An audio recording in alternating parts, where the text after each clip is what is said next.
DJ Kanchan Raj Hajipur Vaishali.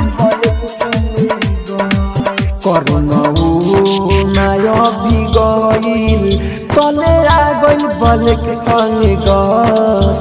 करनऊ नाय बिगइल तले आ गइल बलक फंगे गस।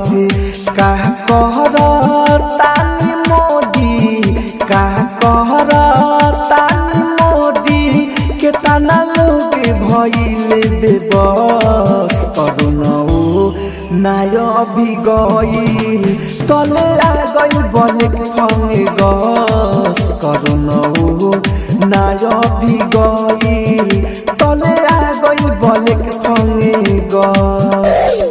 Mix by AG recording studio. तले आ गइल बलक फंगे डीजे कंचन राज हाजीपुर वैशाली।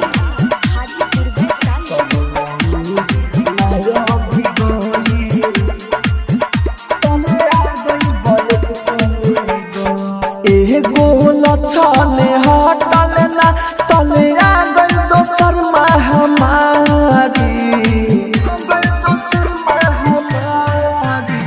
सबसे ज्यादा खतरनाक बा कोरोना से भी भारी।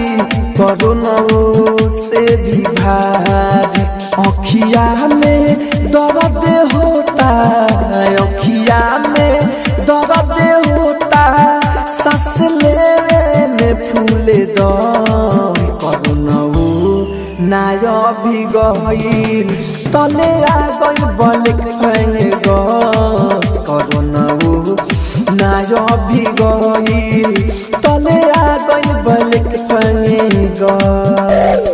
आप सुन रहे हैं एजी एंटरटेनमेंट की धमाकेदार प्रस्तुति। तले आ गइल बलक फंगे डीजे कंचन राज हाजीपुर वैशाली।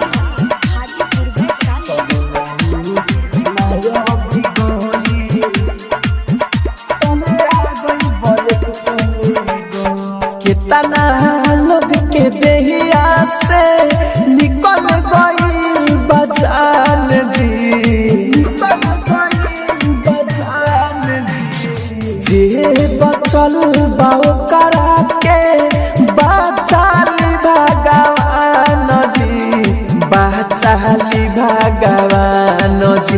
राहुल राजधानी चंदन राहुल राजधानी अरबिया के अखिया गइल बाबरस। करनऊ नाय बिगइल तले आ गइल बलक फंगे गस। करनऊ नाय बिगइल तले आ गइल बलक फंगे गस।